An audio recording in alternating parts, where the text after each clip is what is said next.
Board మీటింగ్లో company నష్టాల గురించి చెబుతాడు దశరథ.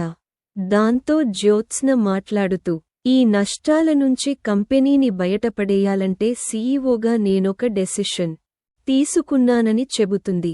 ఇంతలో బోర్డు మెంబర్స్ మధ్యలో మాట్లాడుతూ, ఈ కంపెనీలో మీకు 50% షేర్స్ ఉంటే మిగిలిన 50% షేర్లు మావని చెబుతాడు. మేమింకా మీతోనే ఉండి ఈ బిజినెస్ను కంటిన్యూ చేయాలని అనుకోవడం లేదని షేర్స్ అమ్మేయాలని అనుకుంటున్నామని చెప్పడంతో శివన్నారాయణ, దశరథ, జ్యోత్స్న షాక్ అవుతారు. ఎవరికి అమ్మాలని అనుకుంటున్నారని దశరథ అడగ్గా, ఆ పర్సన్కి ఇక్కడికి పిలిచామని, కాసేపట్లో వచ్చేస్తాడని చెబుతారు బోర్డ్ మెంబర్స్. ఇంతలో అక్కడికి వైరా వచ్చి కార్తీక్ని చూస్తాడు. ఎవరతను అని తన మనిషిని వైరా అడగ్గా, శివన్నారాయణ గారి డ్రైవర్ అని చెబుతాడు. డ్రైవర్ని శివన్నారాయణ పక్కన కూర్చోబెట్టుకున్నారా, వాళ్లని కూడా ఈ పరిస్థితికే తీసుకొద్దామని చెబుతాడు వైరా. ఆ మాటలు విన్న కార్తీక్ టెన్షన్ పడతాడు. వైరా లోపలికి వచ్చి అందరికీ గుడ్ మార్నింగ్ చెబుతాడు. మీ కంపెనీలో మిగిలిన 50% షేర్స్ నేనే కొంటున్నానని అంటాడు వైరా. తప్పు చేస్తున్నారని బోర్డు మెంబర్స్ని హెచ్చరిస్తాడు దశరథ. నువ్వు నీ కూతురికి సీఈఓని చేసినప్పుడు నేనేమైనా ఎదురు చెప్పామా అని వాళ్లు కూడా నిలదీస్తారు. మీ కంపెనీలో మేం ఉండకూడదని అనుకుంటున్నామని అందుకే వైరా గారికి అమ్మేస్తున్నామని చెబుతారు. నువ్వు ఈ షేర్స్ ఎందుకు కొనాలని అనుకుంటున్నావో నాకు తెలియదా అని వైరాని దశరథ నిలదీస్తాడు. ఓటమి నా తలుపు తట్టి విసిగిపోయిందని, అందుకే దానిని నీకు పరిచయం చేద్దామని తీసుకొచ్చానని చెబుతాడు వైరా. మేం ఎవరికీ భయపడమని, కొనుక్కుంటే కొనుక్కోండి అని ఈజీగా చెబుతుంది జ్యోత్స్న. దాంతో భయపడిన కార్తీక్ మనిషి వెంటనే బయటికి వచ్చి కంపెనీ వేరే వాళ్ల చేతికి వెళ్ళిపోతోందని కార్తీక్కి చెబుతాడు. దాంతో ఒక స్లిప్ మీద ఏదో రాసి శివన్నారాయణకి ఇవ్వమని చెబుతాడు. ఈ కంపెనీలోకి వచ్చే రైట్ అతనికి లేదని, నువ్వు అది తెలుసుకోమ్మని జ్యోత్స్నపై మండిపడతాడు దశరథ. ఆ స్లిప్ని శివన్నారాయణకి ఇవ్వగా కార్తీక్ని లోపలికి రమ్మని పిలిపిస్తాడు పెద్దాయన.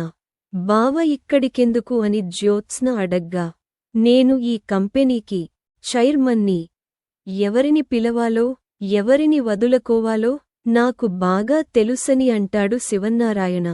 కిచెన్లో మామిడి పండు పులుపుని దీప చూస్తుండగా పారు వచ్చి, పుల్లగా ఉందని చూస్తున్నావా, లేక ఏదైనా విశేషమా అని అడుగుతుంది. నీ కూతురి బర్త్డే ఫంక్షన్లో నా మనవరాలు అన్న మాటల్ని సీరియస్గా తీసుకుని ఓ పాపనో బాబునో ఇస్తున్నారా అని నిలదీస్తుంది పారు.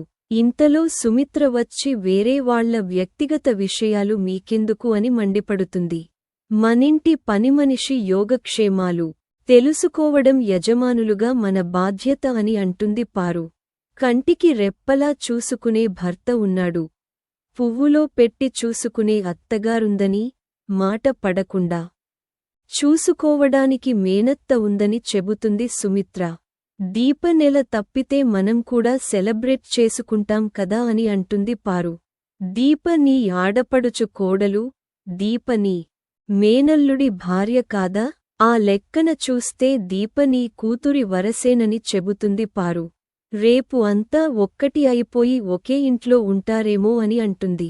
దీప శ్రీమంతం ఈ ఇంట్లోనే నీ చేతుల మీదుగా అంగరంగ వైభవంగా జరుగుతుందేమో, 100 మంది పేరంటాళ్లని పిలిచి పట్టుచీరలు, బంగారు నగలు పెట్టి విందు భోజనాలు పెడతావేమో అంటుంది.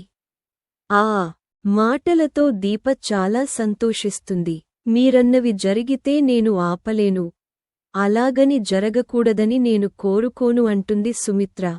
కార్తీక్ గాడు ఆఫీస్ ముందు ఏం చేస్తున్నాడో తెలుసుకోవాలని అనుకుంటుంది పారు. ఇంతలో కార్తీక్ వచ్చి శివన్నారాయణ పక్కన నిలబడతాడు. మీరు మీ డ్రైవర్ని పిలిచి ఇక్కడ జరుగుతున్న కథంతా చెప్పాల్సిన పని లేదని వైరా కోప్పడతాడు. డ్రైవర్ని మీరు ఛాయ్, సమోసా తీసుకురమ్మని పిలిచారా అని వైరా అనడంతో శివన్నారాయణ, దశరథ కోప్పడతారు. చాయ్, సమోసా, మందు అన్ని తీసుకొస్తా. దానికంటే ముందు మా బోర్డు మెంబర్స్తో కాస్త మాట్లాడాలని అంటాడు కార్తీక్. డ్రైవర్వి బోర్డు మెంబర్లా మాట్లాడతావేంటి అని ప్రశ్నిస్తాడు వైరా. కార్తీక్ ఈ కంపెనీకి మాజీ సీఈఓ అని శివన్నారాయణ చెప్పడంతో వైరా షాక్ అవుతాడు. డ్రైవర్కి సీఈఓ పోస్ట్ ఇచ్చారా లేక సీఈఓని డ్రైవర్ని చేశారా అని వైరా సెటైర్లు వేస్తాడు. వాడు సీఈఓనే కాదు, నా మనవడు అని శివన్నారాయణ చెప్పడంతో మరి డ్రైవర్గా ఎందుకున్నాడని వైరా అడగ్గా, అవన్నీ మనం తర్వాత మాట్లాడుకుందాం అని చెబుతాడు కార్తీక్. ఓ చిన్న కాకా హోటల్ పెట్టుకున్న మిమ్మల్ని జ్యోత్స్న గ్రూప్ ఆఫ్ కంపెనీస్లో బోర్డు మెంబర్గా చేసిందెవరు అని కార్తీక్ అడగటంతో శివన్నారాయణ గారు అని భరణి అనే బోర్డు మెంబర్ చెబుతాడు. మీ ఇద్దరి కథ కూడా ఇదే అని మిగిలిన ఇద్దరినీ ప్రశ్నిస్తాడు.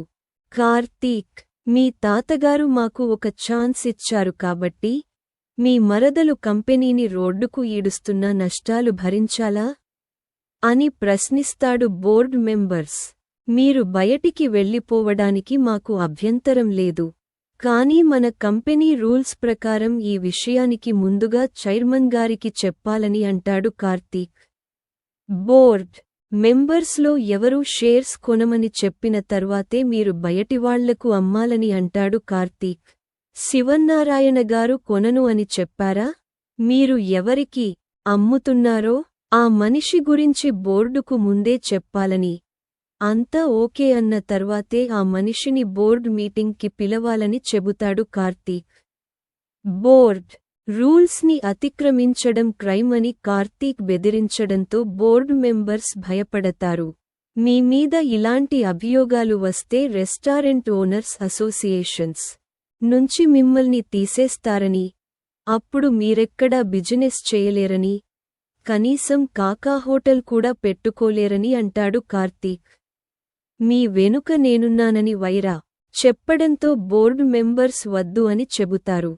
కార్తీక్ సార్ చెప్పిన దాంట్లో లాజిక్ ఉందని, నష్టాల్లో కంపెనీ ఉంది కాబట్టే షేర్స్ అమ్మాలని అనుకున్నామని చెబుతాడు. కార్తీక్ సార్ సీఈఓగా ఉన్నప్పుడు భారీగా లాభాలు వచ్చేవని వాళ్లు చెబుతారు. బావ మన కంపెనీలోనే ఉన్నాడని, ఇక మీదట కూడా ఉంటాడని జ్యోత్స్న మీద సీరియస్ అవుతాడు శివన్నారాయణ. కొన్ని కారణాల వల్ల దూరంగా ఉన్నాడని, కానీ మాతోనే ఉంటాడని చెబుతాడు. బోర్డు మెంబర్స్కి చెబుతాడు.